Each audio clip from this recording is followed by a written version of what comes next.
నేను వాతావరణం కల్పించండి. మీరు అప్రూవల్స్ ఇచ్చేస్తాను, నేను పక్క రాష్ట్రాలతో కలను, మోడీ గారితో కలను, లేదా దేశంతో కలను, మాది సెపరేట్ సామ్రాజ్యం అన్నట్టుగా ఉంటే ఎవరో రారండి. వచ్చిన స్లో ఉన్నవాళ్ళు స్లో వెళ్ళిపోవడం, అది ఇది ఒక్క రోజులో జరిగిపోదు. రాకపోవడం కానీ ఎంత వెళ్ళిపోవడం కానీ ఒక్క రోజులో జరగదండి. ఒక చెడ్డ పేరు అనేది నేను సినిమా రాపేస్తాను, నేను మా రాష్ట్రంలో అడిగి పెట్టినామని కాచిం రజీ టైప్ మాట్లాడితే సునీల్ గారు మిమ్మల్ని ఏదో అడుగుతారంట. నాయకులు ఉంటే తెలంగాణ నాయకులు ఉంటే సెపరేట్. అక్షర్ సత్యం గారు, కాంగ్రెస్ నేత సునీల్ గారు మిమ్మల్ని ఏదో అడుగుతారంట. అయ్యా అక్షర్ సత్యం గారు నమస్కారం. భారతీయులు కలపండి, అంత భారతీయులు ఎవరు ఎక్కడైనా ఉండొచ్చు. తెలంగాణ అక్షర్ సత్యం గారు ఈ పెట్టుబడులు అన్నిటి అక్షర్ సత్యం గారు నా వాయిస్ వినబడుతుందా?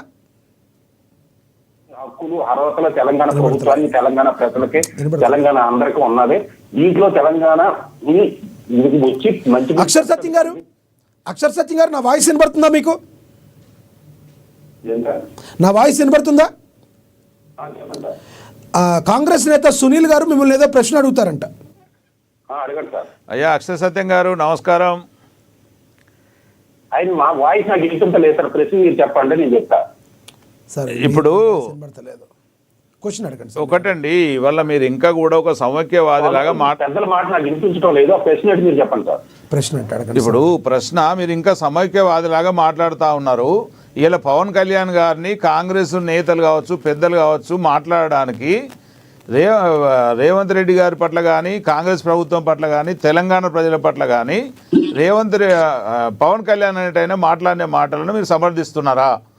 తెలంగాణ ప్రజల అంటే వాళ్ళ కనుదృష్టితోనే కోనసీమ నాశనమైందనే మాటను మీరు సమర్థిస్తారా? ఎస్, మీరు ఒక సమైక్యవాదిలాగా మాట్లాడుతున్నారు. వినపడిందా మీకు ఆ క్వశ్చన్ ఆయన అడిగింది? వినపడింది. అంటే ఇప్పుడు పవన్ కళ్యాణ్ గారు ఒక పార్టీ అధినేతగా అలాగ అని ఉండాల్సింది కాదని నేను 2-3 గంటల ముందు ఏదో అనాలిసిస్ లో చెప్పాను ఇదే ఛానల్కి. పవన్ కళ్యాణ్ గారు అని ఉండాల్సింది కాదు అని. తప్పు ఎవరు చేసినా తప్పేనండి.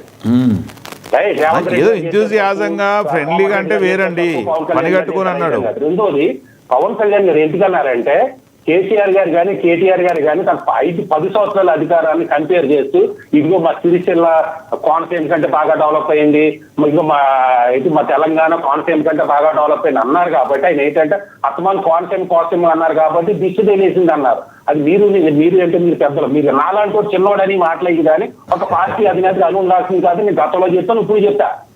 దాన్ని పట్టుకుని అధికారంలో ఉన్న వాళ్ళు మీరు సినిమా ఆపేస్తాను, మీరు సినిమా ఆపేటాను 10 సంవత్సరాలు కాంగ్రెస్ పోరాడి అధికారం సంపాదించింది సార్. అదొక ప్రత్యేక పార్టీ, అది ఒక ప్రాంతీయ పార్టీ.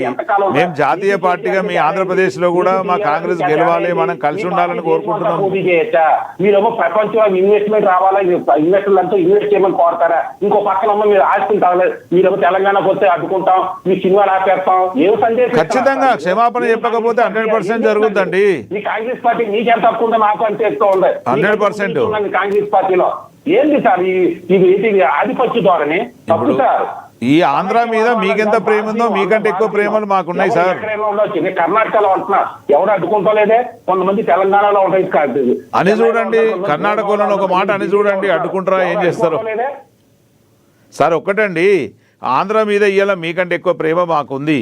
గత పాలకులు కేటీఆర్, కేసీఆర్ గారు సార్ గత పాలకులు కేటీఆర్ గారు కానీ, కేసీఆర్ గారు కానీ కేవలం కోనసీమ లాగా మన తెలంగాణ అభివృద్ధి చెందుతుంది అన్నారు తప్ప కోనసీమ కంటే అభివృద్ధి చెందిందంటే అది అబద్ధమే, అది వాస్తవం కూడా కాదు.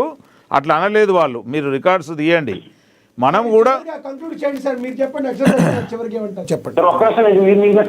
సార్ కేటీఆర్ గారు కోనసీమతో కంపేర్ చేయడం తప్పు కాదు. పవన్ కళ్యాణ్ గారు వాళ్ళ దిష్టి తగిలేసింది అనడం తప్పు కాదు. రైట్. ఒకళ్ళు అనేటప్పుడు ఆ మాటలు యాదృచ్ఛికంగా వస్తాయి. పక్కోటే కంపేర్ చేయలేదు, పక్కోడే ఆడటం వల్ల నేను బాగుపడేది యాదృచ్ఛికంగా వస్తాయి. దాన్ని నేను ఇష్యూ చేయాల్సిన అవసరం లేదని చెప్తా అంటున్నాను. మీరు చెప్పుకుంటాం లేదు, మేము అది ఇష్యూ చేస్తాము, మేము అడ్డుకుంటామంటే అడ్డుకోండి. క్షమాపణ చెప్పారా? మీ ఇష్టం. ప్రశ్న రిలీజ్ చేశారు. క్షమాపణ చెప్పారా? తెలంగాణ వాదాన్ని రెచ్చగొట్టి మళ్ళీ టీఆర్ఎస్ అధికారం వచ్చేది ప్రయత్నించడం మీ ఇష్టం. అది పాపిరెడ్డి గారు ఏదో అడుగుతున్నారు. పాపిరెడ్డి గారు ఏదో అడుగుతున్నారు. ప్లీజ్ పాపిరెడ్డి గారు ప్లీజ్. చెప్పండి సార్.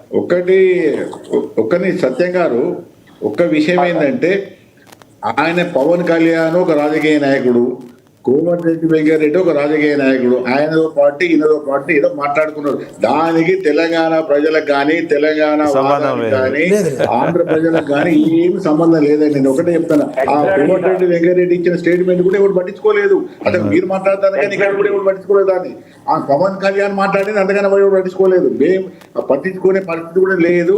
ఇంకోటి ఏంటంటే సత్యం గారు, ఇది global summit, not Andhra, not Telangana, this is confine to entire world, ప్రపంచానికి సంబంధించి పెడుతున్నారు.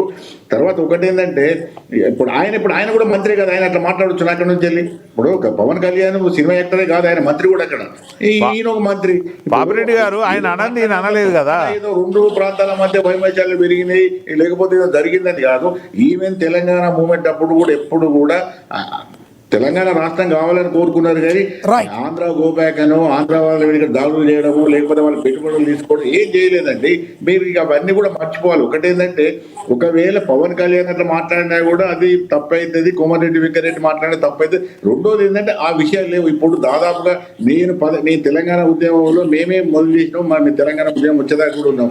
ఒకటేంటంటే తెలంగాణలో ఇప్పుడు ఆ ఫీలింగ్స్ లేవు. ఆంధ్ర వేరు తెలంగాణ వేరని లేదు. అసలు అది ఎవరు పట్టించుకుంటలేరు కూడా. దాదాపు ఆంధ్ర వాళ్ళు మర్చిపోయారు, తెలంగాణ వాళ్ళు మర్చిపోయారు. ఈ రాజకీయ నాయకులు చేసి అప్పుడప్పుడు ఈ స్టేట్మెంట్ తప్ప ఇంకోటి ఏమి లేదన్న. పాపిరెడ్డి గారికి వస్తారు సమాధానం. ఎస్ చెప్పండి, చివరిగా సమయం అయిపోయింది, చివరిగా చెప్పండి. తెలంగాణ ప్రజల్లో ఆ సెంటిమెంట్ లేదు, దాన్ని క్రియేట్ చేద్దామనే కాంగ్రెస్ నాయకులు లక్ష్యంగా చేసుకున్నారా అనిపిస్తుంది. ఎందుకంటే ఆంధ్రాలో ఎప్పుడూ లేదు అది. ఆంధ్ర వాళ్ళు కర్నూలు రాజధాని హైదరాబాద్ తీసుకెళ్ళినప్పుడు కానీ 2014లో రాజధాని లేకుండా రాష్ట్రం తీసినప్పుడు కానీ ఆంధ్ర వాళ్ళు ఎప్పుడు పట్టించుకోవాలి, ఎప్పుడు స్పందించరండి. కానీ తెలంగాణ అది మంచిది కాదన్నా. మీరు రెచ్చుకుంటానంటే రెచ్చుకొచ్చుకుంటా, నాకు వచ్చి నష్టం ఏమీ లేదు. ఒక ప్రభుత్వంలో ఉన్న వాళ్ళు, నేను పవన్ కళ్యాణ్ సమర్థించలేదండి ఒక పార్టీ అధినేతగా. సబ్జెక్ట్ డైవర్ట్ అవుతుంది, సబ్జెక్ట్ లో కంక్లూడ్ చేయండి. ఏంటంటే కేసీఆర్ వాళ్ళు ఎలా